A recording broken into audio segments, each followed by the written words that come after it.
Hey everyone, it's Nick Shankin here. The interview you're about to watch is part two of a video that started 13 years ago. Part one is already posted to my channel, and this is going to be the long form version of the interview where I talk pretty candidly with Eustace. In the coming weeks, I plan to upload several short form videos of sort of the best of the interactions that we had. But for now, this is the long video, and I hope you get something out of it. Please like and subscribe if you care about the message of freedom. And if this video speaks to you, please share it. Thank you so much. I'm glad you're filming it. Glad we can be together again Me today. too. This is cool. Yeah.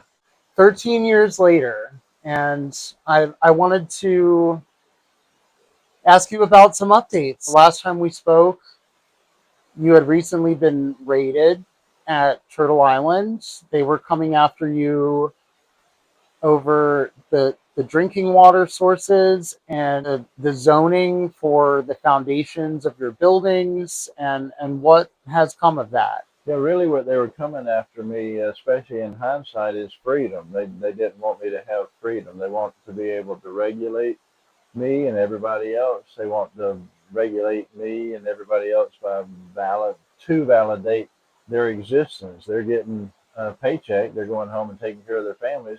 They want to validate that and their position and their authority. And usually people that get in those government positions, especially small and local, but basically everybody in the American Government Association, not everybody, just like almost everybody, is people that somehow need to have authority over somebody else. Like their childhood everything goes back to their childhood. They like got beat up by a bully or were bullied repeatedly or just didn't know how to stand up for themselves. So they joined an organization that gives them the ability to control other people and have a team like the state, that Because they have a monopoly on force, yeah, essentially. that's Yes. it. That's what it comes Mm-hmm. down to. And it's really despicable if you come down to it. Like, I am deeply scarred by the experience we're looking at today. I have scars that will never go away. My ability to help people was greatly diminished. I spent 2 years fighting the government. It's like a David and Goliath story, a Herculean task that nobody thought that I could win. My best friends told me that there was no way in the world that I could win, but indeed, I I told people like this is my line in the sand. I'm willing to die for this. Die for it, like yeah, because I care about freedom. I really care. It's really not even about me. It's not even about my spot, my Turtle Island Preserve Education Center that I started dreaming of when I was a teenager and started saving money for when I was a kid and then put my whole life into and on the line for. Basically, that's just a petri dish of one thing that happened to come under scrutiny. But to me, it's more about the entirety of the state of North Carolina. It's about the people. It's about freedom. It's about honoring natural law and intelligence and God and our founding fathers' intelligent ability to project forward and say, people have inalienable rights and we need to protect them. And that's why we even put the country together. That's why we had a revolution to get away from Great Britain's oppressive rule. And the government in our country today, right now, is like 98% more oppressive than the government we had a revolution against. Isn't it absurd to think that the revolution started over, I think it was a 2% tea tax, and today Americans give roughly two-thirds of their income in taxes to Which the is a state? measure of energy. Money is energy. That's Yeah, basically their life. We give yeah, our life. Give up time with our children. Give up quality time. Give yeah. up time to be quiet. Give up time to be still. Give up time to go to church. Anything that is sacred to us. Yeah, we basically give up our life, and we do it willingly. It's just all economic slavery. But basically, we don't even know it. That's why I'm sitting here with you again, 13 years later, because what that raid by the government, that blatant, despicable attack on me, a guy that had dedicated my whole life to doing good for the people, benevolent. Just like that was my whole, was and largely has been my whole dedication of my whole life, is just to help people out. And that was an education center that still exists because I was willing to put my life on the line and fight, and fought for like 2 years. But basically, it's all about freedom, and freedom largely is based on knowledge. Knowledge is power. Enslavement is lack of power. Enslavement is like giving up your freedom. But I learned a lot from this experience. I learned to pay attention and be more dedicated and more diligent, and learn things like what Thomas Jefferson said: the tree of liberty must, the word, must be watered by the blood of patriots and tyrants. Like, freedom is not free. You have to do something about it. And we in this country haven't done anything about it in a long time. I did something, but I guess I'm a little bit more of an odd person. I fought it all the way to the through the government. Fought it legally. With Went to the House, went to the Senate. With my own hand and a pen and paper, I wrote a new House bill.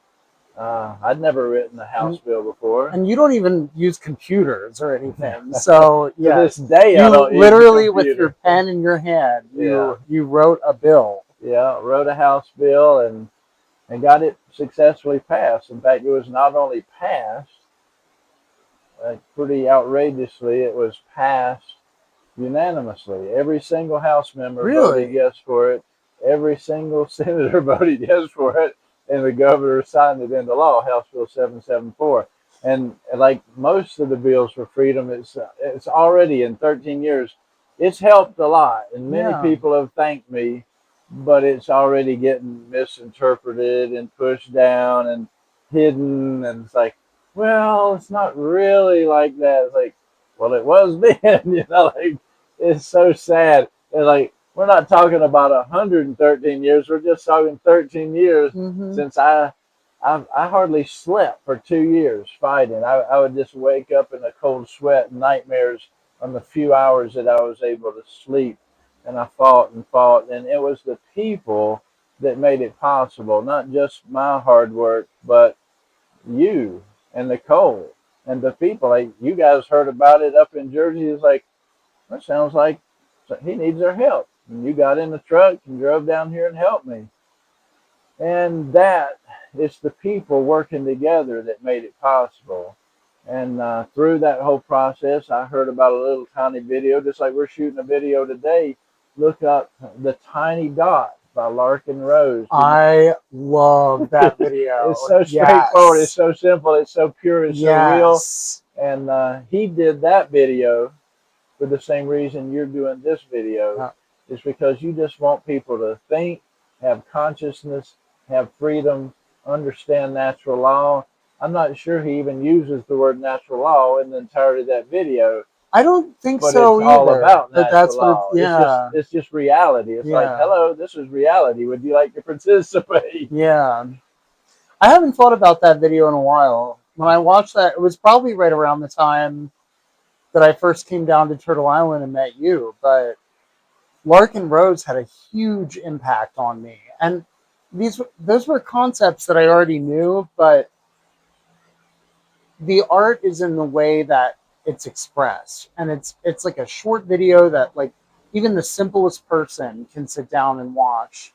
It's good for children. And it's good for children or an intellectual. Yeah. And that is an art. Use the word art. And that's the beauty in that form of art. Yeah. And our way of living is art. We have our humanity. When we're born, we're a human.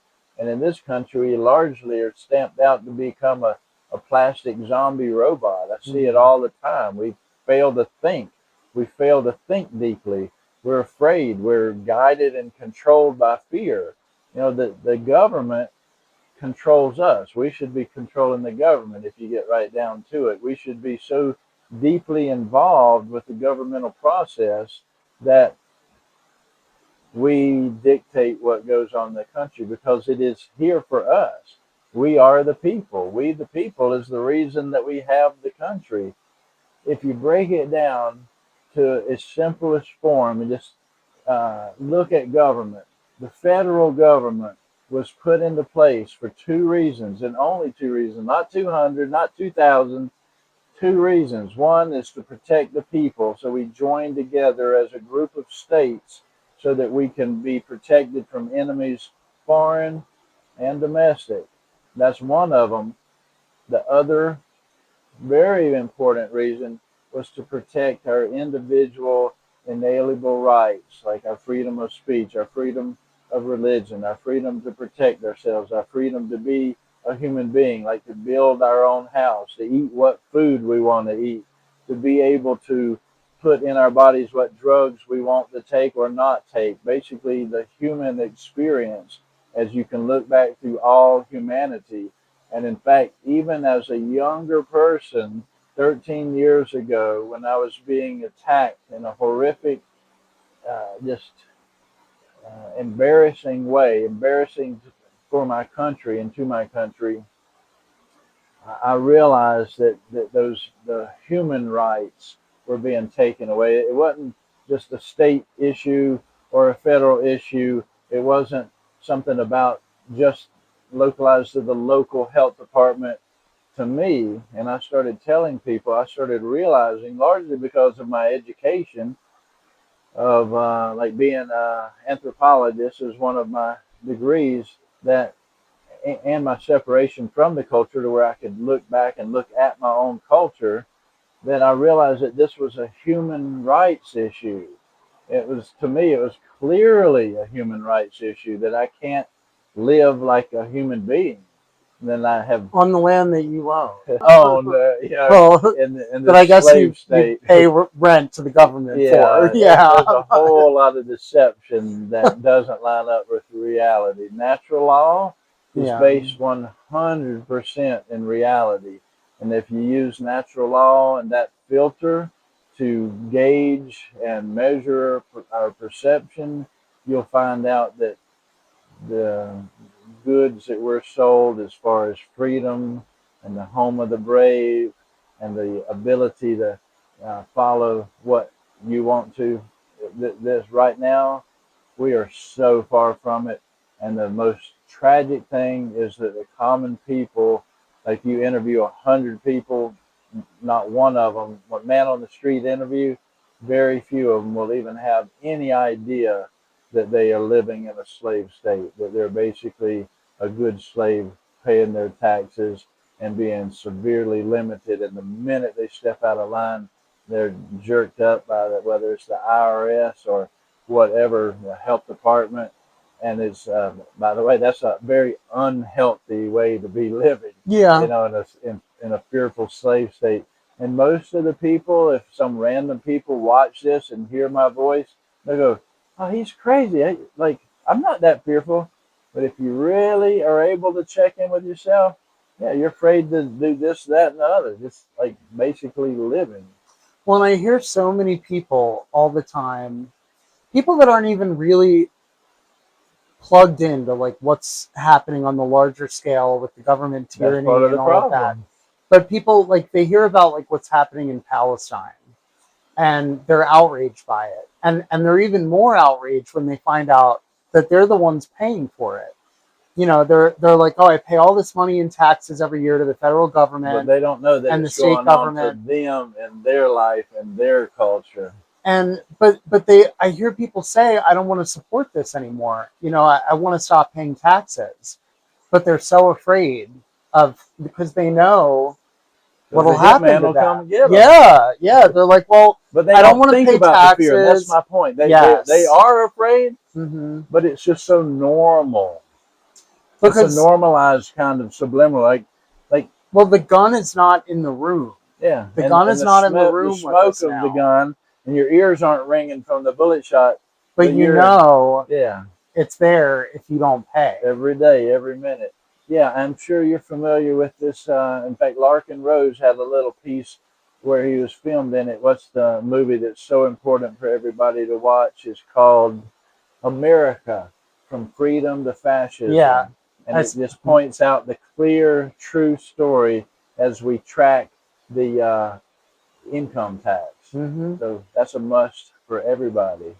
Well, yeah, and I think a lot of people have this conception that their income taxes are going to social services or things that they Almost think are, everybody thinks that yeah, we're using the money, that our government is using money. And no. it's very clarified, a study done by the Nixon administration. They spent a lot of money doing the study, and the end result, you get right down to it, it's like, it literally says not one nickel. I would Yeah, have just said not one penny, but we'll go yeah, with the actual quote, not one nickel of all of America's income tax goes to help Americans in any way. yeah, Like, no, if you not at learn all. that, like if you believe it, like most people watching this, I'm afraid you're not going to believe it. But if you find out that that's true, you go, huh. Yeah, do your research on where income taxes actually go. And the answer is disturbing and shocking. And, Make it, you want to be a revolutionary. yeah. I mean, whether or not you agree with the concept of taxation as a whole, and I don't, when you find out where this money is going that is supposedly being used for a benefit, it kind of shatters the illusion that this system is working. And it really did for me. When I started to find out that, because you grow up and you're told you pay your taxes and it goes to the roads and it goes to the schools and it goes to Social And Security and some all of these taxes different, in our country do, yeah, but not not the the big income, one. not the big one, Not the big yeah, one. not the big Zero. one, not the roughly 1/3 of your income that gets stolen from your paycheck before you even see it. And that's part of how they do it. And I've always said that if they did it in the old days where you had to go down to the municipal office with a lump sum of all the cash that you had to pay for income taxes, there would be a revolution. But there isn't, because they just take it out of the paycheck and then at the end of the year they give you a refund to kind of pacify people. And people say, "Oh, I'm like, you're getting your chump change back. That is not the bulk of what you have paid. It's just this little lump sum of money that people think, It's a oh, I'm getting pacifier. to, it Chew is. on It's a this. pacifier. Chew Yep. on this, slave. Yep. And if they didn't take the money out of people's paychecks before people ever see it, I don't think people would pay it.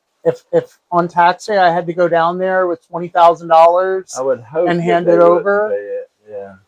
um, it is so systemically organized that people don't even realize how much they're being robbed or what Knowledge that is money is going power. We for. need more Yeah. knowledge out there. And I think that's one reason that they attacked me at Turtle Island, and that people will continue to attack me. They'll attack me even for speaking out with this video, is that I'm putting information out there that threatens the status quo, that threatens the people in the regulatory system. And basically, the people in the regulatory system aren't even that well knowledged.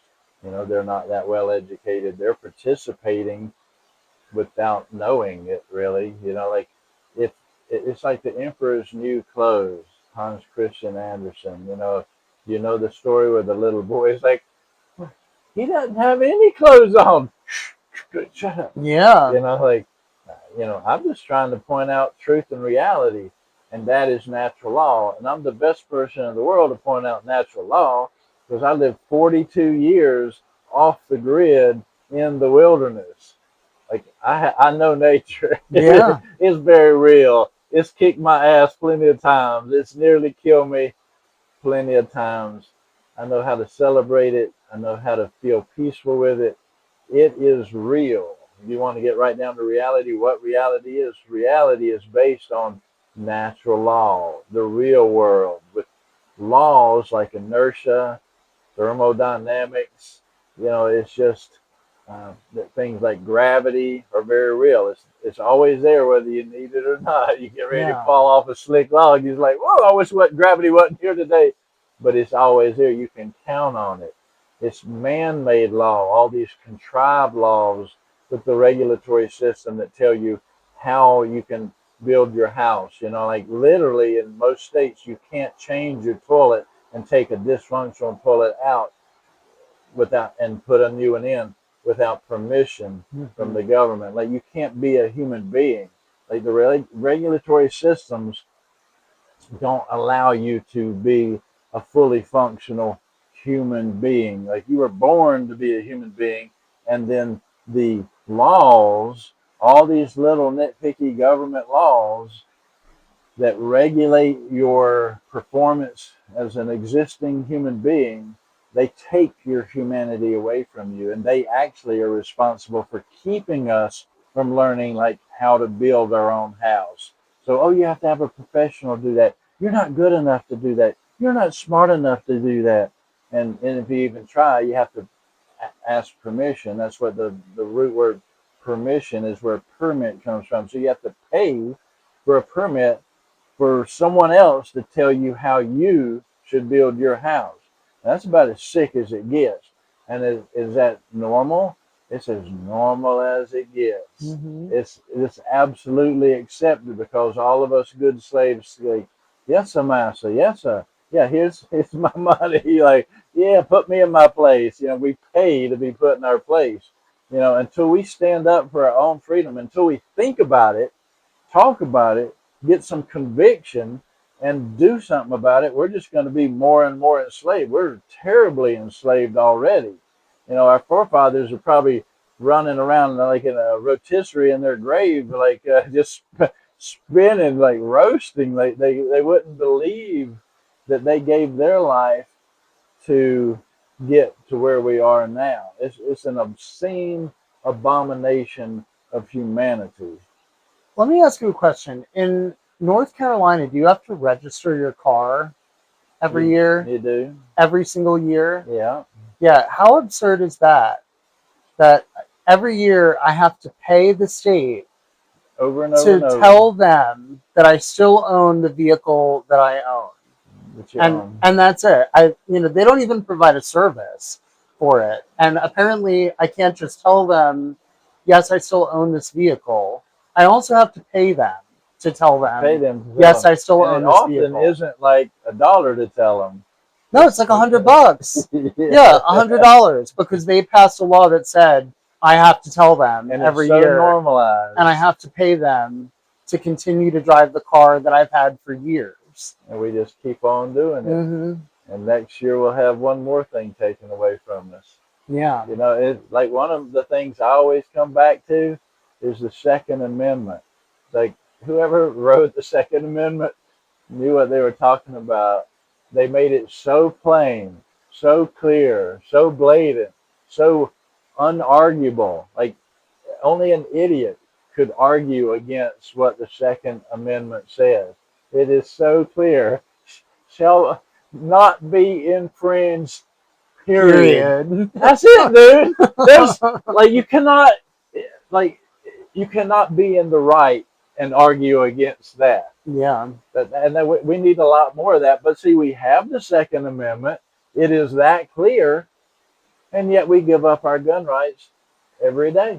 Yeah. It's become normal to not have the benefit of the very amendment that's in our Constitution, which is the foundation for our entire legal structure.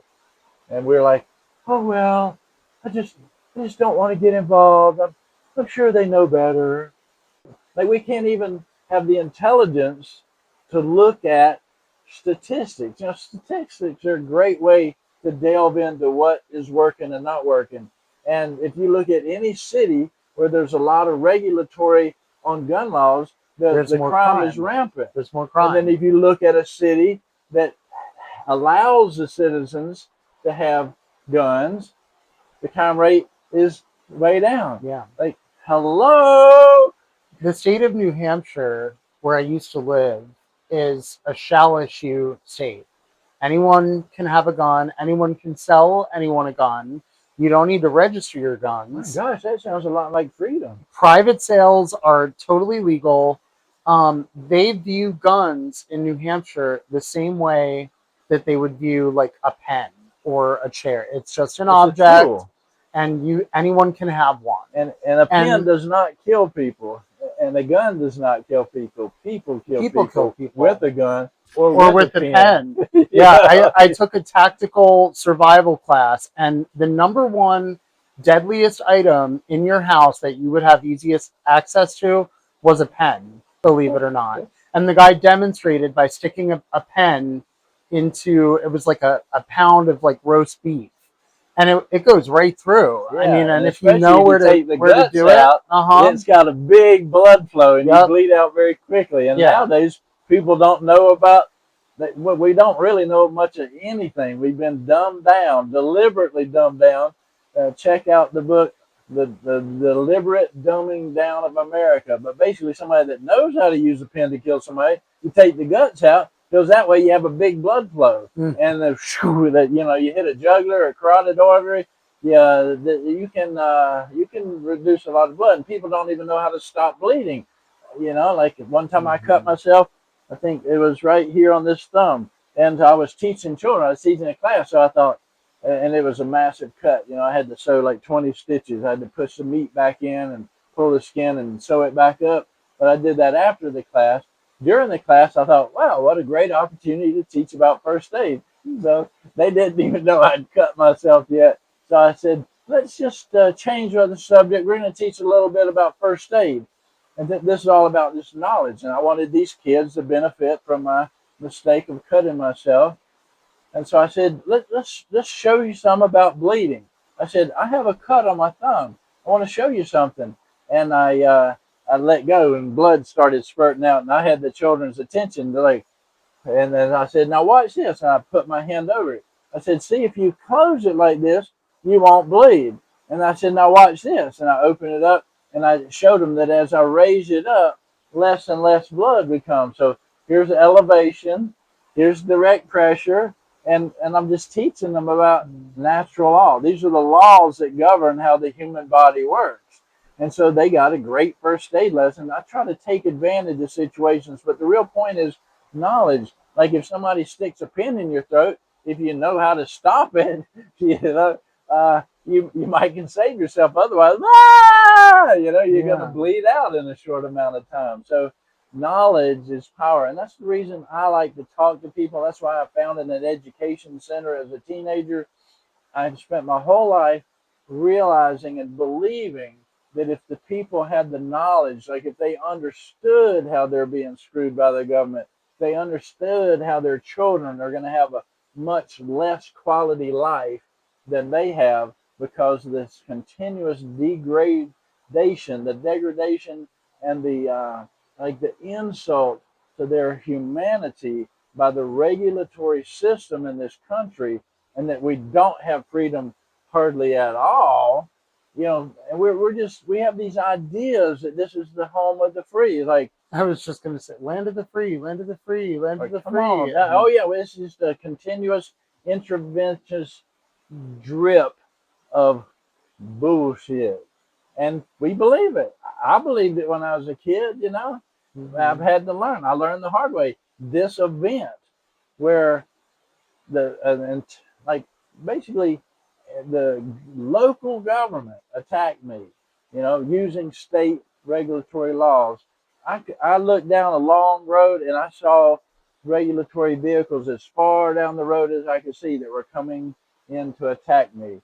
It was beyond obscene. Now, it might make sense if there was somebody doing something bad or wrong, but I was doing nothing but helping the people. Something is really wrong with that situation. So that woke me up.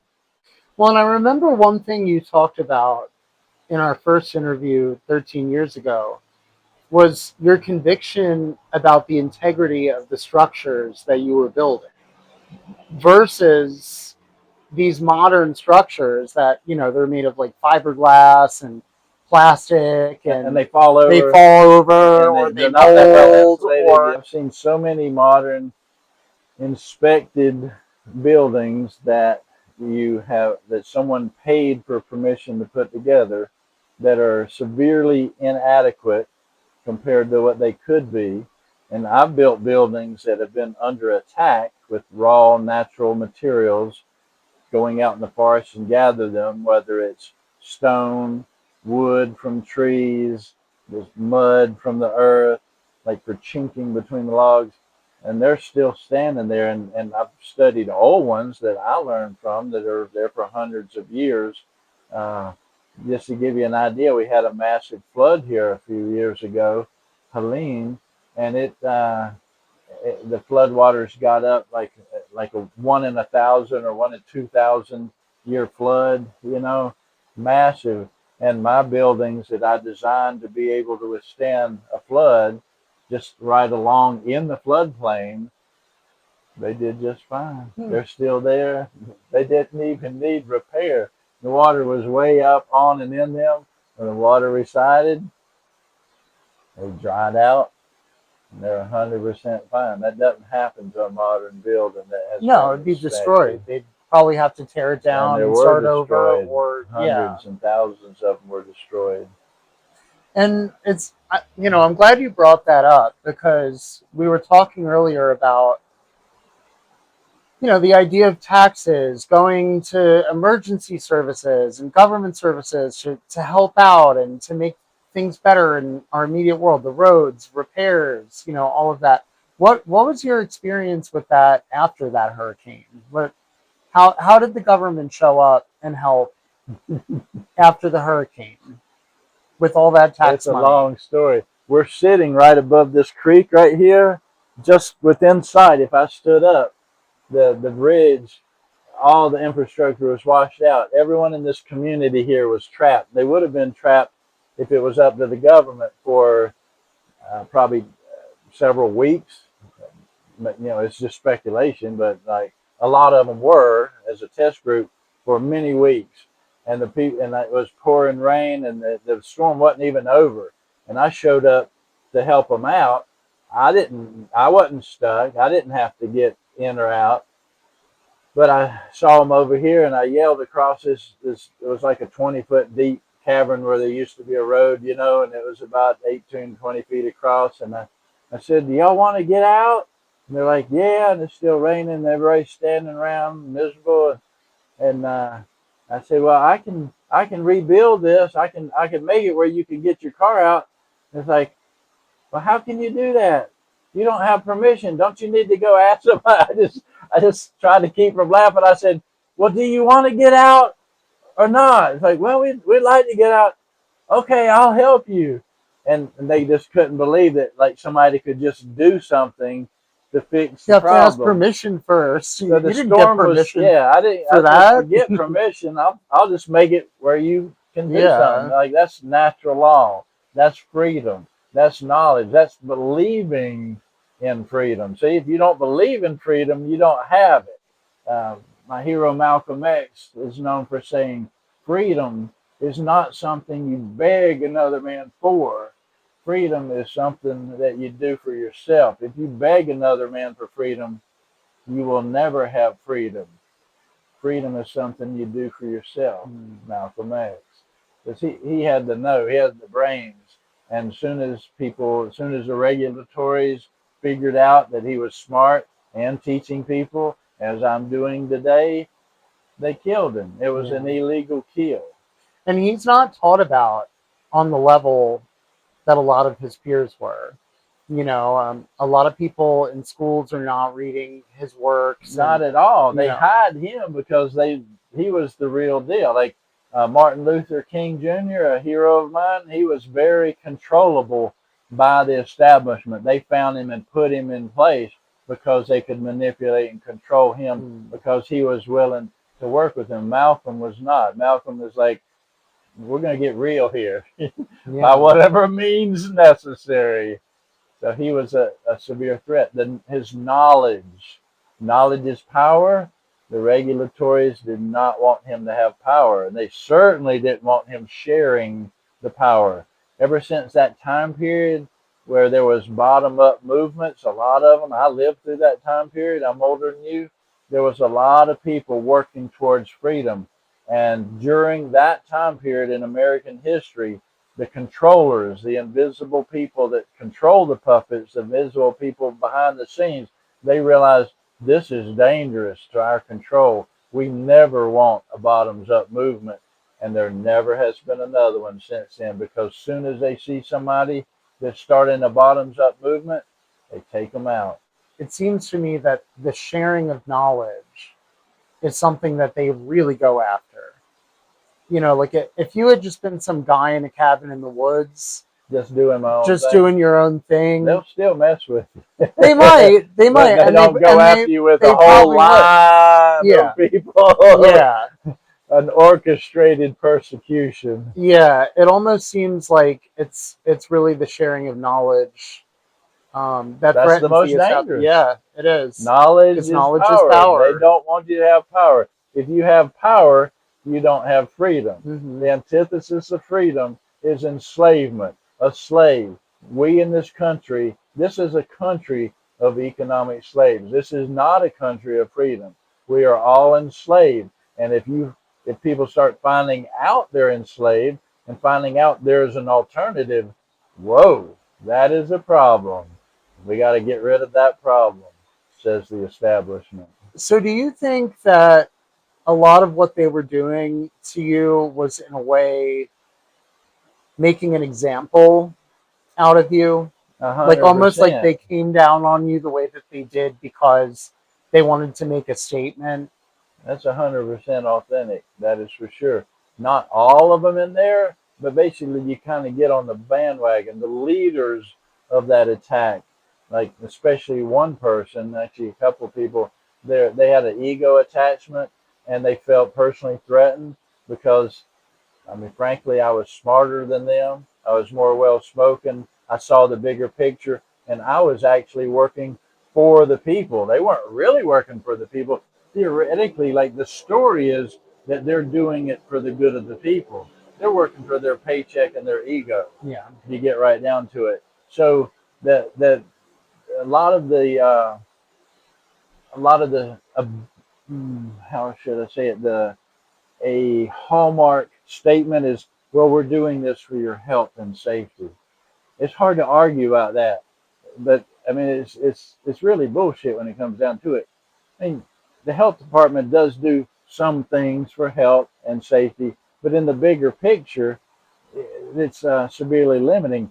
A better thing would be to educate the people. Let the people be smart enough to do their own health and safety. That Hmm. would be healthy and safety. But if you take the knowledge away from the people, you take the empowerment away from the people, then you are enslaving them. If you take the knowledge away, you make them stay slaves. Knowledge is power. We need a real education. The education system in this country has been systematically and purposefully decimated to the point where we're very ignorant. We're an abomination of what we could be. Like people, um, 50 years ago, 70 years ago in this country were getting a pretty decent education. You go back 100 years and they were getting a much better education. We've dumbed it down, dumbed it down, dumbed it down on purpose. The book I was referring to, The Deliberate Dumbing Down of America, takes it back to the board meeting and who was there when they decided that they needed to dumb down the people using the school system, the American public school system, and why. Well, yeah, and there's that famous quote from Rockefeller: I don't want a nation of thinkers, I want a nation of workers. And his family and his organizations and others Succeeded. were largely behind 100%. the Department of Education and all of that. So, and What you unfortunately, it see is has what was worked. planned and executed. Like Yeah, if you don't think there's over a like 100 conspiracy, years. if you don't think that this is all created by a conspiracy, you're an idiot. Yeah, I Just mean, to put it bluntly, there's documentation of all of it. it's out there. It's not even that Yeah, well hidden. no, it's not. But without knowledge, you're not empowered. So if you don't know, if you don't have knowledge of your ignorance, you're bound to stay ignorant. Are you familiar with the Ross Ulbricht case? No, he was the guy. He created a website allegedly called the Silk Road, and it was an online marketplace where people could exchange goods, oftentimes drugs, in exchange for Bitcoin. And it basically led to the creation of a whole online marketplace. Silk Road was really just the first one. It was kind of like the model for how these markets operated. And eventually, allegedly, someone snitched on him, and he got raided. And when he was sentenced, he was, I think, 25 years old, and they gave him a double life sentence plus 40 years for creating a website. Now, he didn't even sell any drugs on there. He had nothing to He did do with nothing wrong. what was being sold. He just created this platform For people for to have people freedom. to have free exchange. See, I can break And stuff down real. Yeah, I've never heard of this, but I can break it down real fast. it For was the people to have an exhibit of freedom. it was the longest prison sentence that has ever been given to any citizen of the United States ever. It shows you how important it is to keep people oppressed. And a lot of us that are in the know about this believe that it was because of the Bitcoin. It was because it wasn't even so much the drugs and the selling of the drugs, but it was a new marketplace that was actually functioning, that existed outside of the United States tax code. Essentially, it was using an alternate form of That's a money, big threat. and it was working.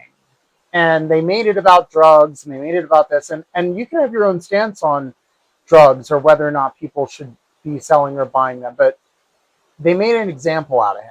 And that was why I was asking if you felt that they made an example out of you, because I've seen people, especially in the last 20 or 30 years, that have ideas that really challenge the way that the system operates. And they make an example out of them very publicly.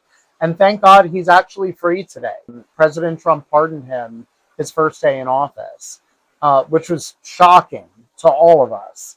But he spent 10 years in a cage, and the trauma of that is so apparent. I mean, he's doing better now, but how do you get over something like that? Yeah.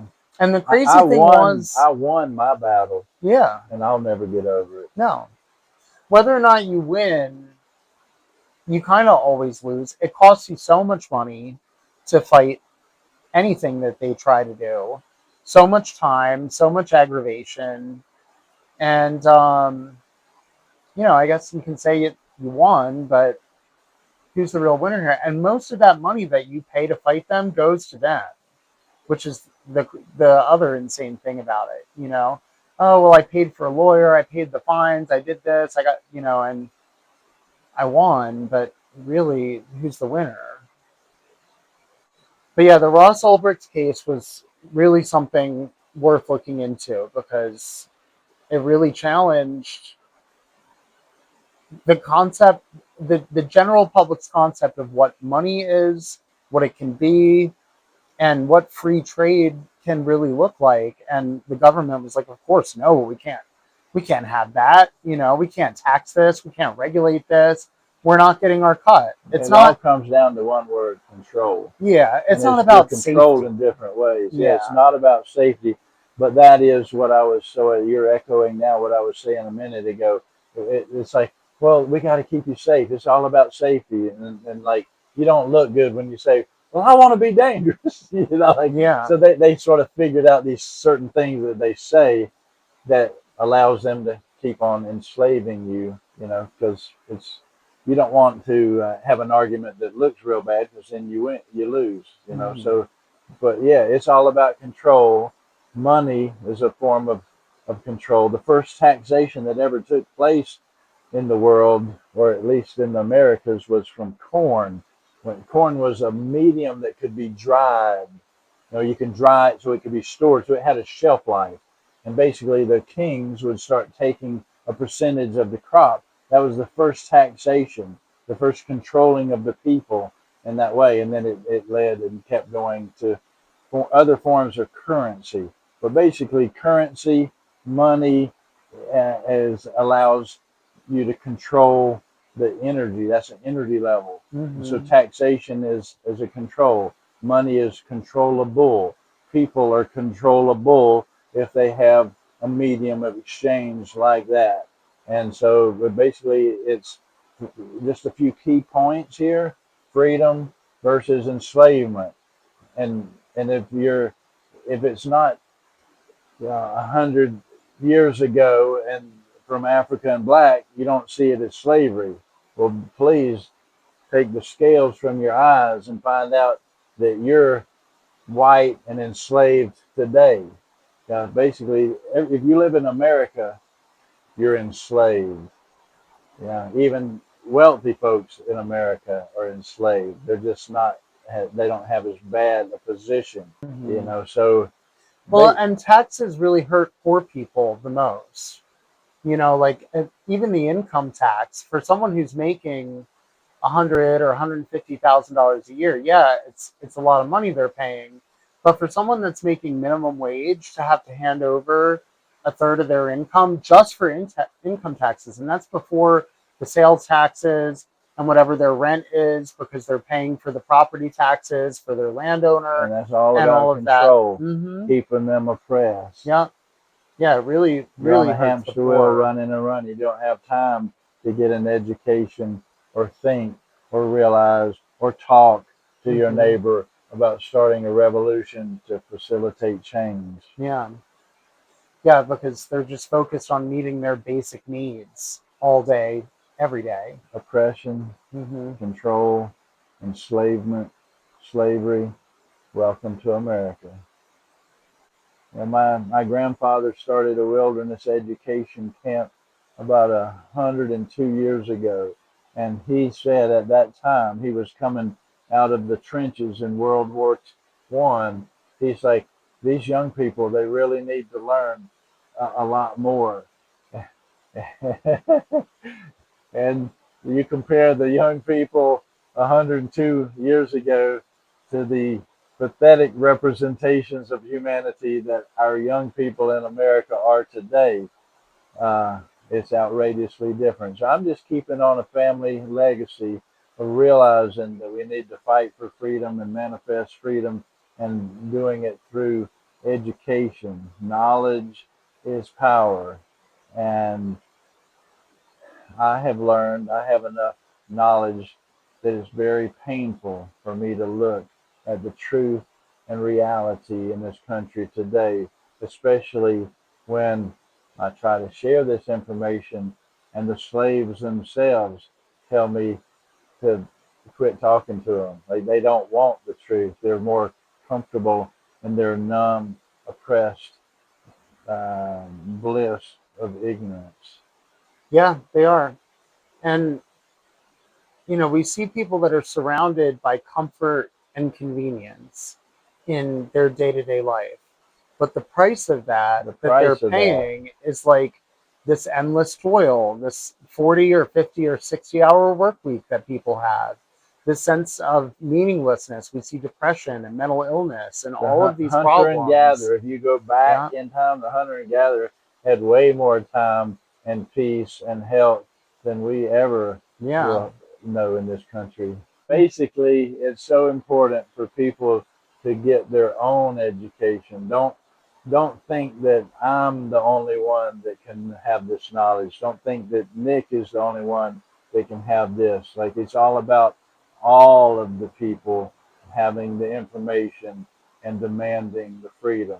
Like Malcolm said, you don't beg another man for freedom if you want freedom. Something you have to do for yourself. It's like our forefathers said, it's like Thomas Jefferson in particular said, the tree of liberty must be watered by the blood of patriots and tyrants. It's a necessity because of human nature, and it's time that we have a big watering of that tree of liberty if we want to keep the liberty alive at all. There's hardly a government figure today that isn't bought and paid for in a puppet. I think that Thomas Massey just got voted out by a massive amount of money that took out one of the few remaining vestiges of intelligent thinking uh, a person that was willing to put their life on the line. In fact, if you get in those positions and you speak up and speak out, you are laying your life on the line. He is, yeah. And I was going to ask you about Thomas Massey because I know you support him, rightfully so. He's one of the only people I can think of, especially in politics, They've that, gotten everybody else out. yeah, I They've mean, weeded that's the it. garden and That's just it. planted the monocrop That's of it. controllable idiots. Mm-hmm. And it's all about money and it's all about control. And that control system has been in place for a good while. They systematically created it so that you can pick anybody, you can put all their names up and figures and throw a dart, it's going to hit a controlled slave. Yeah. Now, that's all we have is controlled slaves that are the puppets that are controlling the mass of the people. We, the people, are controlled slaves by a whole nother caste of controlled slaves, Mm-hmm. and the controllers are out of sight. You'll never see them. Yeah. But they are controlling the controllers. And I liked what he said in his defeat speech, I guess you would call it, where he talked about the state of the presidency here in the We're country. talking about Thomas Massey, Yeah. a true Mm-hmm. patriot. And he said, if the legislative branch always sides with the president, then we do have a king. Yeah, of And course. they're all paid for by the same people. It was So, designed to not be that yeah. way. And he was the last one that was going against that. And now, he was bought out of his seat. Of the politics that we look at, it's all a puppet show. There's Yeah. nothing true or real about it. No. It's all a show to keep us from looking at or finding out what is really going on. If you Yeah. look at Who's really paying for it? yeah, it's that puppet show is in place to give us hope so that we can at least imagine that we have some control. And without hope, you have revolution. Basically, one of the most important, poignant lines in the movie, The Hunger Games. Okay, there was a moment, and I picked up on this because I'm a cultural anthropologist, sort of breaking it down, not for entertainment, but for looking at the content. And out of the whole movie, the most important line in the whole thing had to do with the controlling father telling his son that's going to inherit his position, don't take their hope away. Don't kill the last one. You can't take their hope away. Because he had the intelligence to know you have to keep that carrot dangling. Without that hope, he would lose his his position. Well, yeah, and if they took 100% of our profits, people might revolt, Might. I sure and hope they would. if it was like 100% income tax, you'd expect some pushback. But there's kind of like this hope that we'll get these people in office and our taxes will get better and they'll manage the money better and we'll get better services for the money we give them. And it's like It's all an illusion. it's never going to happen. It's all a Yeah. hope that's not based on reality. Mm-hmm. It's all a carrot that's out of reach and will always be out of reach, dangling in front of us, helping us believe that it's not going to get worse. People say when it gets bad, and I look at them and like, when it gets bad, you don't think it's bad right now, and some people don't. Yeah. Because they're believing the propaganda that they hear told over and over. Mm-hmm. I hope people can really start to take a look at what's happening around us and to us and the insidiousness of the control that we live under That's normalized. and the bars of the cage and the gun in the room that we don't see, but that controls every aspect of our lives. It's very insidious. But thank you. You're welcome, Nick.